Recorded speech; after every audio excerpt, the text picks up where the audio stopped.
Hi friends, welcome back to my channel. Prabhudeva Nayanthara അറിയാത്ത ആരും തന്നെ ഉണ്ടാവില്ല അല്ലെ. അപ്പൊ ഈ നയൻതാരയും പ്രഭുദേവൻ തമ്മിൽ ഒരു അവസരത്തിൽ ഭയങ്കര പ്രണയമായിരുന്നു, എല്ലാവർക്കും അറിയാം. ഇവര് തമ്മിൽ കല്യാണം കഴിക്കുമെന്ന് തന്നെ പറഞ്ഞിരുന്നതാണ്. പക്ഷെ അത് ബ്രേക്കപ്പ് ആയി. അത് എന്തുകൊണ്ടാണെന്ന് പലർക്കും അറിയില്ല അല്ലെ. അതെന്താണെന്ന് നമുക്ക് നോക്കാം. അതിന് മുന്നിട്ട് ചാനൽ ഒന്നും ഒരു സബ്സ്ക്രൈബ് ചെയ്യുക, ഷെയർ ചെയ്യുക, ലൈക്ക് ചെയ്യുക, ബെൽ ബട്ടനും കൂടി അമർത്തുക കേട്ടോ. ഓക്കെ, ഈ പ്രഭുദേവ ശരിക്കും ഒരു നൃത്ത സംവിധായകനാണ്, കൊറിയോഗ്രാഫറാണ്, അതുപോലെ നിർമ്മാതാവാണ്, ഒക്കെയാണെന്ന് നമുക്കറിയാം. പ്രഭുദേവ മൾട്ടി ടാലന്റഡ് ആണ്. അതുപോലെ തന്നെ നമ്മുടെ നയൻതാരയും അങ്ങനെയൊക്കെ തന്നെയാണ്. അതുപോലെ തന്നെ നയൻതാരയെ എന്താണ് നമ്മുടെ കേരളത്തിലെ മഞ്ജു വാര്യരെ പോലെ തന്നെയാണ് നയൻതാരനെയും അവിടെ ട്രീറ്റ് ചെയ്യുന്നത്. ശരിക്കും ലേഡി സൂപ്പർ സ്റ്റാർ ആയിട്ട് ട്രീറ്റ് ചെയ്യുന്നത് നയൻതാരനെയാണ്.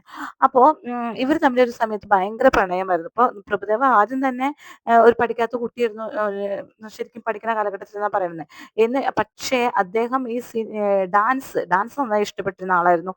മൈക്കിൾ ജാക്സന്റെ കാസറ്റ് വെച്ചിട്ട് ആരും അറിയാതെ റൂം അടച്ചിട്ടിരുന്ന് അതിരുന്ന് പ്രാക്ടീസ് ചെയ്യുമായിരുന്നു എന്ന് പറയപ്പെടുന്നുണ്ട് കേട്ടോ. അറിയില്ല നമുക്ക്.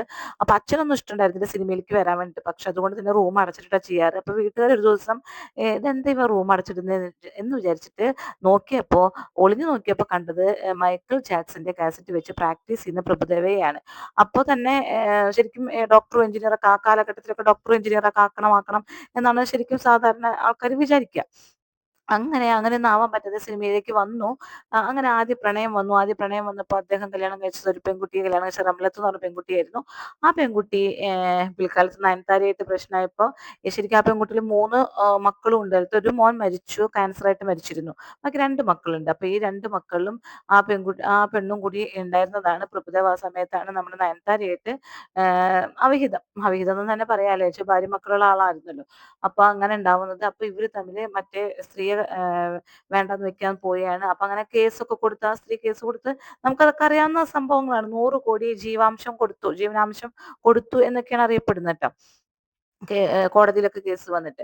അങ്ങനെ പ്രഭുദേവ അപ്പൊ നയൻതാരയായിട്ട് അതുപോലെ തന്നെ ബ്രേക്കപ്പ് ആയി. അതെന്തുകൊണ്ടാണ്? 3 കാരണങ്ങളാണ് അത് ചൂണ്ടിക്കാണിക്കുന്നത് കേട്ടോ.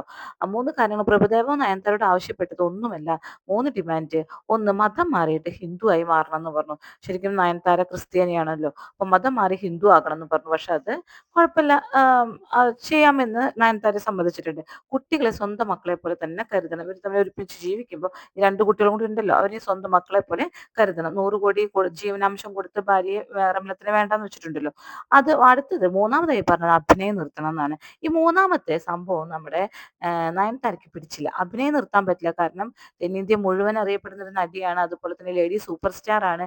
ഇത്രയും നല്ല നടി, അതും വെറും ഒരു ആങ്കർ ആയിട്ട് വന്നിട്ട് വലിയ നടിയായി തീർന്നു. ആങ്കറിങ് അത്ര പൊട്ട ജോലിയല്ല. പക്ഷെ ഞാൻ പറയുന്ന ആങ്കറിങ് എന്നിട്ട് വലിയ നടിയായി തീർന്നു. ആ ഒരു അകലം വലിയൊരു അകലം തന്നെയാണല്ലോ. അതുകൊണ്ടാണ് അങ്ങനെ പറഞ്ഞത് കേട്ടോ. അപ്പോ അങ്ങനെയായി തീർന്നൊരു നടിയാണ് നയൻതാര. അപ്പൊ പെട്ടെന്നൊരു അഭിനയം നിർത്താൻ പറഞ്ഞ നിർത്താൻ ചിലപ്പോൾ സമ്മതിച്ചൊന്നും വരില്ല. അങ്ങനെയാണ് സമ്മതിക്കാതെ ആയപ്പോൾ പ്രഭുദേവ പറഞ്ഞു എങ്കിലും എനിക്ക് പറ്റുകയില്ല എന്ന് പറഞ്ഞ ഒരു ബ്രേക്കപ്പ് ആയി എന്നാണ് ആലപ്പി അഷ്റഫ് പറയുന്നത്. ശരിക്കും ഞാനും ഇത് കേട്ടിരുന്നു, ഇങ്ങനെയൊക്കെ തന്നെയാണെന്ന് ഞാൻ കേട്ടിരുന്നു. അത് തീർച്ചപ്പെടുത്താതെ നമുക്ക് പറയാൻ പറ്റത്തില്ലല്ലോ. അപ്പൊ അതുകൊണ്ടാണ് ഇവര് തമ്മിൽ ഈ ബന്ധം തന്നെ ഇല്ലാതാക്കിയതെന്ന് പറയുന്നത് കേട്ടോ. ഇന്ത്യയിലെ തന്നെ മൈക്കിൾ ജാക്സൺ എന്ന പേരിൽ അറിയപ്പെടുന്നത് പ്രഭുദേവ തന്നെയാണ്. ആ സമയം ഇവർ തമ്മിൽ പ്രണയിക്കുന്ന കാലഘട്ടത്തിൽ സീത എന്ന് പറഞ്ഞ സിനിമയൊക്കെ അഭിനയിച്ചിരുന്ന സമയമായിരുന്നു നമ്മുടെ നയൻതാര. അപ്പൊ ഈ സീത ഇത്രയും വടക്ക് സ്ത്രീയാണോ സീതയാകുന്നതെന്നൊക്കെ പറഞ്ഞ് ഒരുപാട് സ്ത്രീകൾ ചൂലുമെടുത്ത്, കേരളത്തിലല്ല പുറത്ത് ചൂലുമെടുത്ത് നയൻതാരയെ പോസ്റ്റർ അടിക്കുന്നു, ചാണകവെള്ളം തെളിക്കുന്നു, അങ്ങനെ കുറെ കാര്യങ്ങളൊക്കെ ചെയ്തിരുന്നു. നയൻതാരയെ സീതയായിട്ട് ഒരിക്കലും ഉപമിക്കാൻ പറ്റില്ല. ഇങ്ങനെ ഒരു പുരുഷന്റെ ഒരു വൈഫുള്ള സമയത്ത് പ്രണയിച്ച വ്യക്തിയാണ് എന്നൊക്കെ പറഞ്ഞ് ഒരുപാട് പ്രശ്നങ്ങളൊക്കെ ഉണ്ടാക്കിയിരുന്നു ആ കാലഘട്ടത്തില്. പിന്നീട് അവർ തമ്മിൽ ബ്രേക്കപ്പ് ആയപ്പോൾ അതുകൂടി അവസാനിച്ചു. ഇപ്പൊ നയൻതാര സ്വസ്ഥമായി ജീവിക്കുന്നു. ഒരു നല്ലൊരു കുടുംബം നയൻതാരയ്ക്ക് ഉണ്ട്.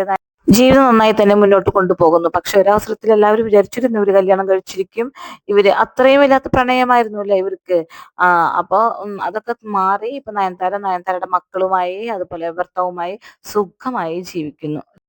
നമ്മുടെ മലയാളത്തിലെ സിനിമാ നടൻ ദിലീപ് തന്നെ ഒരു കാലഘട്ടത്തിൽ പറഞ്ഞിട്ടുണ്ട്, ബോഡി ഗാർഡ് അഭിനയിക്കുന്ന സമയത്ത് നയൻതാര ആയിരുന്നല്ലോ. അപ്പൊ നയൻതാര എന്നും 9 മണിക്കാണ്, സിദ്ദീഖായിരുന്നു എന്റെ സംവിധായകനായിരുന്നു അല്ലെ. അപ്പൊ നയൻതാര എന്നും 9 മണിക്കാണ് വരിക. കൃത്യം 9 മണി ടൈം ഉണ്ടെങ്കിൽ നയൻതാര എത്തിയിരിക്കും. അപ്പോ ഇവരെല്ലാവരും നേരത്തോടൊക്കെ വന്നിട്ടുണ്ടാവും. അപ്പൊ ഒരു ദിവസം സിദ്ദീഖ് ചോദിച്ചു, നാളെ 7 o'clock വരാൻ പറ്റുമോ മാഡത്തിന് എന്ന് ചോദിച്ചു. അപ്പോ ആള് വരാമെന്ന് പറഞ്ഞു. പക്ഷെ അന്നേരം 9 മണിക്കാണ് ആള് വന്നത്. അപ്പോ ദിലീപ് പറഞ്ഞു അത്രേ, നയൻതാര ആയതുകൊണ്ടാണോ 9 o'clock വരുന്നത്, നയൻ അതുകൊണ്ടാണോ എന്ന് ദിലീപ് ചോദിച്ചു എന്നൊക്കെ പറഞ്ഞ് പൊട്ടിച്ചിരിച്ചിട്ടുള്ള ഇതൊക്കെ ദിലീപും പറയുന്നുണ്ട്. നയൻതാരയായിട്ട് ദിലീപ് ഭയങ്കര ടേംസിലാണ് കേട്ടോ. അപ്പൊ നയൻതാര ആണ് ദിലീപിന്റെ മോളെ ഇവിടെ മദ്രാസിൽ പഠിപ്പിക്കുന്ന സമയത്ത് നയൻതാരയായിരുന്നു അവിടുത്തെ ശരിക്കും ലോക്കൽ ഗാർഡിയനായിട്ട് വെച്ച് കൊടുത്തിരുന്നത് നയൻതാര. അപ്പൊ അത്രയും നല്ല ടേംസിലാണ് അവർ തമ്മിൽ. അപ്പൊ ഈ മീനാക്ഷിയുടെ കാര്യങ്ങളൊക്കെ അന്വേഷിച്ചിരുന്നതും ആ കോളേജിലെ എല്ലാ വിവരങ്ങളും പറയുന്നത് നയൻതാരയെ വിളിച്ചിട്ടായിരുന്നു. അപ്പൊ നയൻതാരയാണ് അവിടുത്തെ ശരിക്കും ബോഡി ഗാർഡ്, അതായത് മീനാക്ഷിയുടെ ബോഡി ഗാർഡ് അവിടുത്തെ. അതായിരുന്നു ദിലീപിനെ ഇവിടുത്തെ കേസും കാലഘട്ടങ്ങളായിരുന്നു ആ സമയം പഠിക്കുന്ന കാലഘട്ടം. അപ്പൊ ദിലീപിനെ എപ്പോഴും പോയി വരാൻ പറ്റുന്നുണ്ടായിരുന്നില്ല. അപ്പൊ നയൻതാരയെ ഏൽപ്പിച്ചുകൊണ്ടാണ് കുട്ടി അവിടെ മദ്രാസിൽ പഠിച്ചിരുന്നത്.